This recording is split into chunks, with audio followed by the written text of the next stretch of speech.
네, 한편 대한항공의 계열사 진에어가 엔진에 문제가 발견된 여객기를 무리하게 운행했다는 의혹이 제기됐습니다. 괌에서 인천으로 온 이 비행편에는 당시에 승객과 승무원 276명이 타고 있었습니다.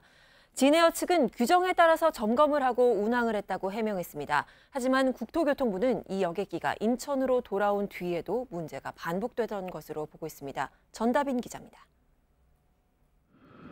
지난해 9월 19일 인천을 떠나 괌에 도착한 진에어 여객기의 왼쪽 엔진에 문제가 생겼습니다.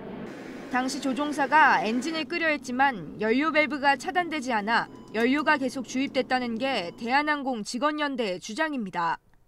직원연대는 이런 경우 화재 등 비상 상황에서도 엔진을 끌 수 없어 중대한 결함으로 취급된다고 밝혔습니다. 대체 항공기가 투입되어야 하는 상황이었다는 겁니다. 하지만 이 여객기는 승객과 승무원 276명을 싣고 예정대로 인천으로 돌아왔습니다. 제보자는 당시 정비본부장이었던 현 대표이사가 직원들에게 비행기를 띄우라고 압박했다고 주장합니다.